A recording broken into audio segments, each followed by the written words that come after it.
할렐루야, 반갑습니다. 수원 예수님교회 유영주 목사입니다.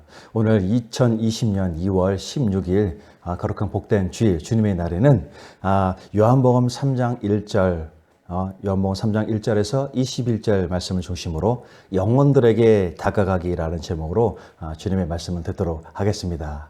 자, 먼저 여러분, 우리 그리스도인들이 그 삶 가운데 복음을 나타낼 때 어떻게 하면 더 복음을 전하는 삶으로서 살아갈 수가 있는 것입니까? 자, 전에 제가 잠시 어떤 곳에서 일을 할 때였습니다. 이런 특별한 기술이나 자격을 요구하는 것은 아니었지만 어디서 무슨 일을 하든지 새로운 일을 하게 되면 그것만의 분위기가 있게 마련입니다. 그래서 운영자나 선임자의 그 성향이 일하는 그 사람들에게 영향을 끼치는 경우가 많습니다. 대개는 어떤 경우는 일하는 사람들끼리 그 일적인 그 대화를 나누면서 지시사항이나 또 해야 할 사항에 관한 이야기를 할 때 그 상대방의 그 성향이나 기분 또는 생각을 느껴지게 합니다. 사람들에 따라서 어떤 경우 강압적이고 또 독단적인 또 과격한 언행의 지시가 선임자의 그 자리에서 행해지는 리더십이라고 굳게 착각하고 행동하는 때가 있는 것 같습니다. 이런 경우 상대방이 받는 느낌 매우 언짢고 불편한 상황이 되어버리게 됩니다. 그렇게 되면 일하는 장소에서는 모든 관계 가운데 메마른 형식만이 우선이 되고 불편한 곳이 그런 장소가 되는 것입니다. 그래서 많은 시간과 관계를 형성하는 직장에서는 더 이상 정적인 관계보다는 이제는 그저 노동을 공급하고 그 대가의 물질을 얻게 되는 단순 노동의 현장이 되어지는 것입니다. 그런데 이러한 가운데 선임이라는 분이 그리스도인이었다라고 한다면 그런 사실과 또 그가 교회의 중직이라는 것, 또 그가 이따금 다른 이들을 전도하려고 할 때면 달라지는 그의 태도에서 순간 놀라움이 느껴지게 됩니다. 자, 이는 아마도 그가 진정 그리스도인이었다고 한다면 이전까지 그 행한 언행이 이미나 달랐어야 하고 또 그런 그가 전도하려고 할 때 아니면 자신이 교인이라고 말할 때 이전과 다른 변화되는 과정을 보여야 할 것입니다. 그런데 이전과 다를 바 없는 그로서는 상대방은 과연 그가 교인이라고 그가 그리스도인이라고 할 때 어떠한 생각을 가지게 되는 것입니까? 물론 사람은 완전할 수가 없기에 그리고 부족하고 연약하기에 진정 죄인이기에 교회라는 곧 예수님 안에서 그리스도인으로서 살아가야 함을 알게 되는 겸손으로서 살아가야 하지만 이중적이고 배타적인 성향의 사람은 같은 그리스도인들을 늘 가운데서도 참으로 이해하며 마냥 안아주기가 그저 쉽지만은 않은 매우 도전임의 분명한 또 현실인 것 같습니다. 그렇다고 한다면 과연 그러한 사람의 입술을 통해서 예수님과 교회 그리고 복음의 전도가 되어질까 하는 그런 의문을 갖게 됩니다. 진정 우리 누구나는 사람들에게 결코 인정받을 수 없습니다.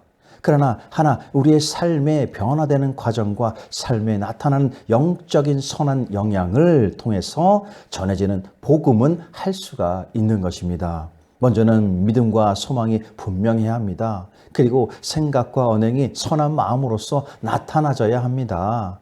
그러면서 진실로 주어진 삶의 소명을 성실로서 수행해야 합니다. 이러한 삶의 변화와 삶의 나타남이야말로 먼저 믿음, 우리 삶을 통한 자연스러운 예수 복음의 통로로서 충분한 그 소명을 다하게 될 줄로 믿습니다.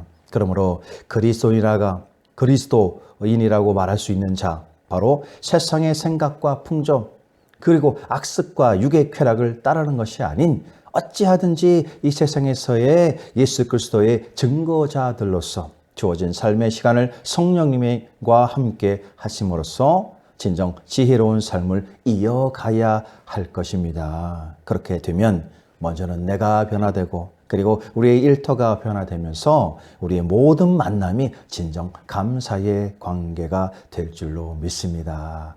할렐루야. 자, 우리는 복음을 전하기 위해서 사람들에게 다가갈 때의 태도가 얼마나 중요한지 깨닫게 합니다. 진정 예수 복음의 증거자들로서 우리에게 필요한 지혜는 과연 무엇이 되어야 할 것입니까? 자, 오늘 니고데모가 대화를 시작하는 방식을 볼 때 그가 예수님께 온 이유는 분명히 있습니다. 자, 본문 1절 이하를 보면 그런데 바리새인 중에 니고데모라 하는 사람이 있으니 유대인의 지도자라. 그가 밤새 예수께 와서 이르되 랍비여 우리가 당신은 하나님께로부터 오신 선생인 줄 아나이다. 하나님이 함께 하시지 아니하시면 당신이 행하시는 이 표적을 아무도 할 수 없음이니이다. 또 4절 보니까 니고데모가 이르되 사람이 늙으면 어떻게 날 수 있사옵나이까? 두 번째 모태에 들어갔다가 날 수 있사옵나이까? 이렇게 말하고 있습니다. 자, 유대인의 지도자 니고데모. 이 니고데모는 신중하게 밤에 예수님을 찾음으로 그가 이미나 예수님께 그 마음이 온통 집중되어 있음을 보게 합니다. 니고데모는 당신은 하나님께로부터 오신 선생인 줄 아나이다 라고 하면서 예수님을 랍비 이상의 존재, 바로 곧 하나님으로부터 보내심을 받은 선지자 중에 한 사람으로 이해하고 있음을 알게 합니다. 이 표현, 바로 예수님의 그 신성을 나타내고 있다고까지는 볼 수 없지만 하나님께로부터 보내심을 받은 곧 예수님이 과연 메시아인가라고 하는 의문을 담고 있다고 볼 수가 있습니다. 이러한 사실로서 니고데모의 방문이 그 목적이 바로 여기에 있다라고 우리는 볼 수가 있는 것입니다. 자, 그러면 이어지는 그 4절에 보니까 사람이 늙으면 어떻게 날 수 있사옵나이까? 두 번째 모태에 들어갔다가 날 수 있사옵나이까? 라는 이 질문, 바로 예수님의 말씀을 선뜻 이해할 수 없었던 자신의 부족함을 깨닫기를 원하는 마음보다, 그것보다는 진정 진짜 그러한가? 그러한가에 대한 자세한 설명을 요구하는, 원했다는 것으로 볼 수가 있습니다.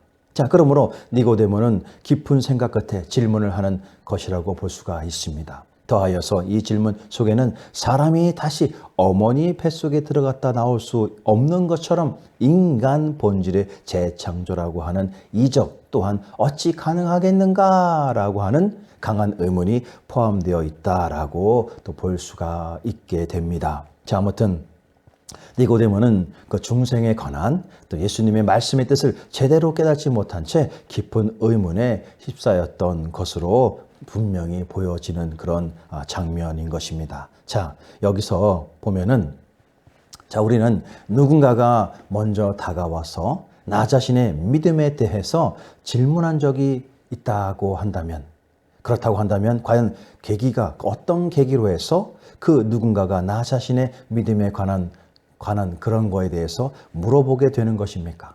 자, 더하여 생각해 보면은 불신자들이 어떤 계기로 해서 그리스도인들의 믿음에 관해서 관심을 갖게 되는 것입니까? 자, 저 같은 경우를 잠시 보면은 사람들이 특별히 이제 그리스도인들에게 많이 제가 받는 질문 중에 하나가 어떻게 목사님이 되시려고 한 것입니까? 라는 그런 질문입니다. 자, 여기서 질문자의 공통적인 그 바람은 어떻게, 다시 말하면 어떤 부르심의 사건으로서 그 주의 종으로 순종하게 되었느냐라는 것입니다. 자, 그리고 여기서의 사건, 바로 우리가 일상에서 경험하지 못하는 뭔가 특별한 현상과 같은 궁금증이 포함된 그런 질문인 것입니다. 자, 그래서 저는 이러한 질문을 받을 때마다 저 또한 일생에 한 번밖에 없었던, 그리고 인생에서 잊을 수 없는 특별한 부르심의 경험에 대해서 답을 해드리곤 합니다. 그런데 이러한 답변, 불신자들에게는 아직까지 이해할 수 없는 단계의 답이 되기도 합니다. 다소 이해하기가 어렵게 되는 것이죠. 자, 왜냐하면 그들은 신앙생활의 경험이 없거나 또는 잘못된 편견으로서 인식하고 있는 경우가 대다수이기 때문인 것입니다. 그러나 그럼에도 불구하고 불신자들에게 있어서 먼저 믿는 자의 예수님을 만나게 된 처음 사건에 있어서는 그들로 하여금 동일한, 아니 어쩌면 더한 만남의 은혜가 있게 될 수 있는 기회가 될 수 있다라고 믿습니다. 자, 그러면 예수님께서는 니고데모가 관심을 가질 수 있도록 어떻게 지금 이끌어 가고 계신 것입니까? 자, 본문의 3절 이하를 보면 자, 이렇게 말씀하십니다. 예수님께서 대답하여 이르시되 진실로 진실로 내게 이르노니 사람이 거듭나지 아니하면 하나님의 나라를 볼 수 없느니라. 5절 보니까 예수께서 대답하시되 진실로 진실로 내게 이르노니 사람이 물과 성령으로 나지 아니하면 하나님의 나라에 들어갈 수 없느니라. 6절 육으로 난 것은 육이요 영으로 난 것은 영이니 내가 내게 거듭나야 하겠다 하는 말을 놀랍게 여기지 말라. 이렇게 말씀을 하십니다. 자, 3절에 사람이 거듭나지 아니하면, 자, 여기서 거듭으로 번역되는 헬라어는 처음부터 또 완전히 또 철저히라는 뜻과 다시 또 두 번째 그런 뜻, 또 위에서부터 곧 하나님께로부터라는 그런 뜻들이 포함된 것입니다. 자, 유대인들은 그 이방인들이 또 기도하고 또 제사를 드리고 세례로 받음으로써 유대교에 개종하면 그를 중생한 자라고 여겨졌습니다. 그러나 예수님께서는 선택받은 백성인 유대인조차도 하나님 나라에 들어가려면 인간의 노력에 의해서가 결코 아니라 온전히 하나님의 은혜와 능력에 의해서만이 진정 어느 한 부분만이 변화되는 것이 아닌 진정 인간 전체 그 근본적인 진실로 새롭게 되는 변화가 필요함을 말씀하고 계십니다. 왜냐하면 중생이란 죄와 허물로 죽었던 영적 생명을 새로운 피조물로 다시 살리는 성령님의 역사로서 성령님과 함께 하심에 또 그 말씀으로서의 거듭나는 것이기 때문이라는 것입니다. 따라서 중생은 육에 속한 그 자연인의 지정의를 향상시키는 그런 것보다는 근본적이며 전인격적인 변화를 의미하는 것이다.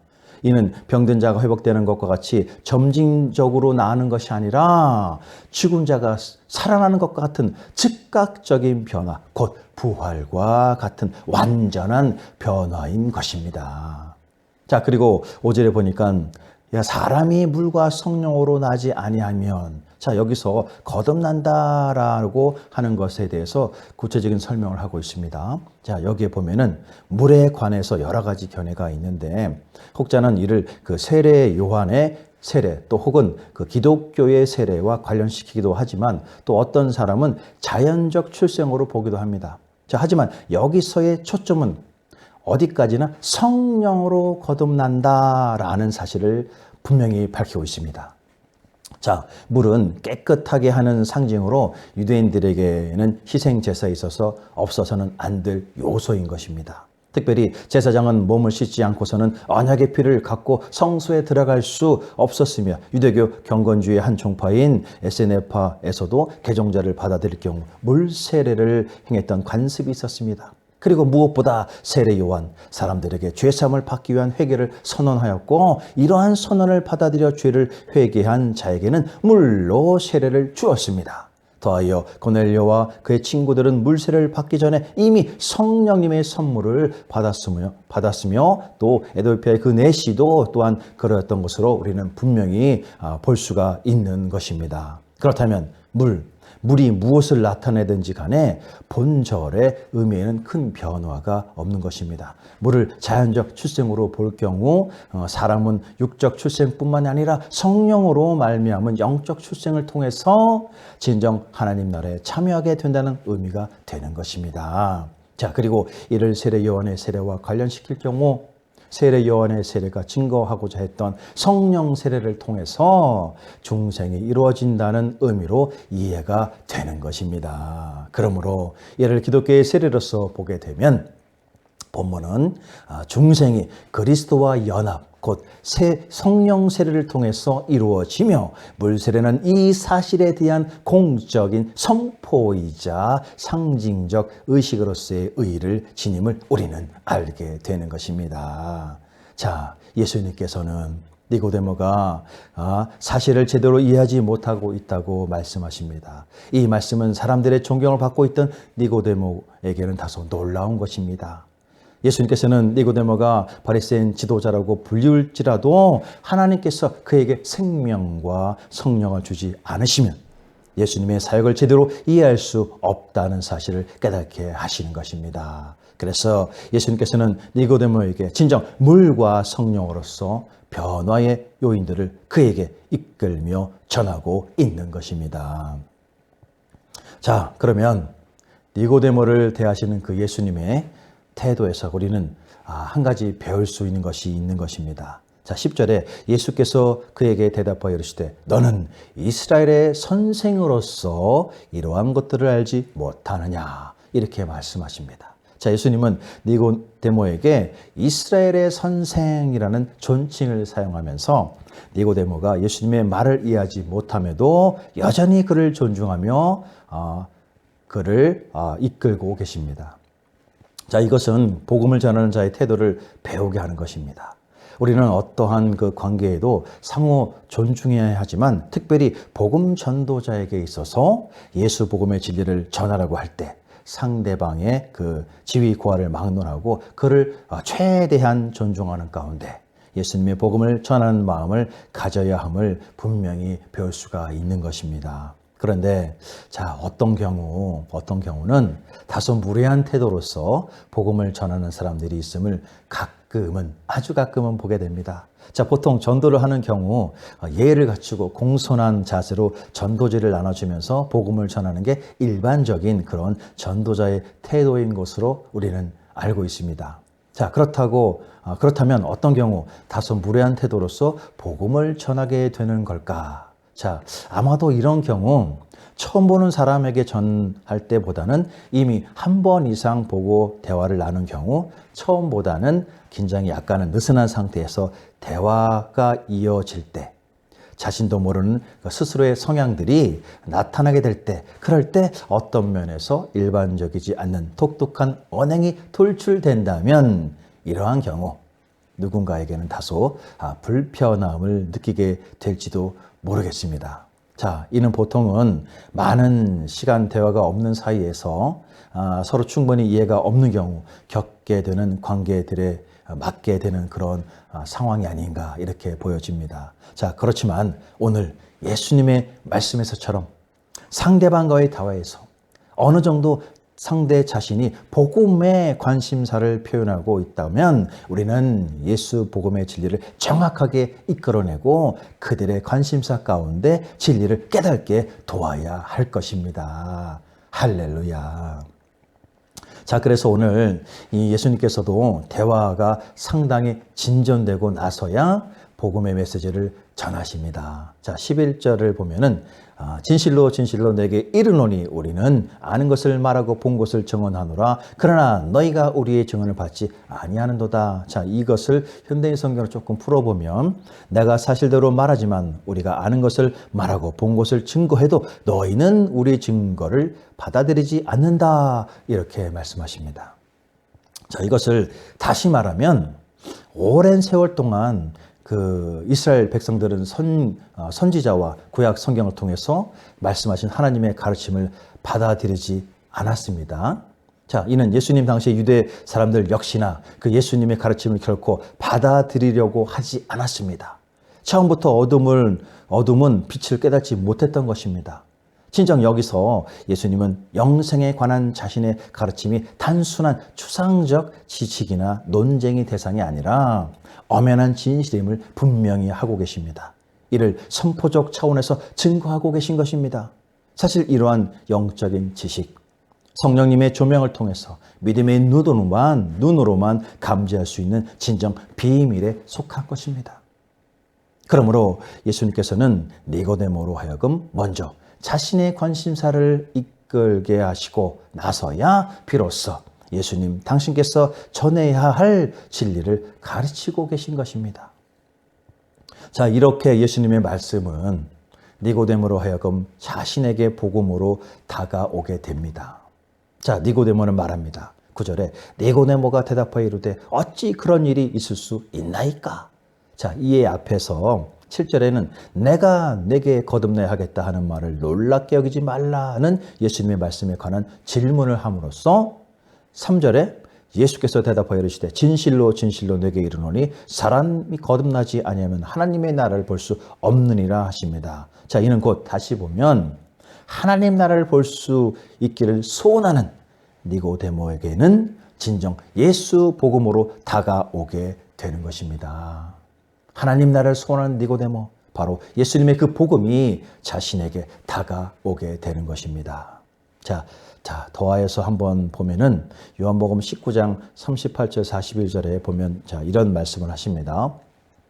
자, 아리마대 이 사람 요셉은 예수의 제자이나 유대인이 두려운 그것을 숨기더니 이 일이 후에 빌라도에게 예수의 시체를 가져가기를 구하며 빌라도가 허락하는지라 이에 가서 예수의 시체를 가져가느니라. 일찍이 예수께 밤에 찾아갔던 니고데모도 모략과 침향 또 섞은 것을 100리트라쯤 가지고 온지라. 이에 예수의 시체를 가져다가 유대인의 장례 법대로 그 향품과 함께 세마포로 썼더라. 예수께서 십자가에 못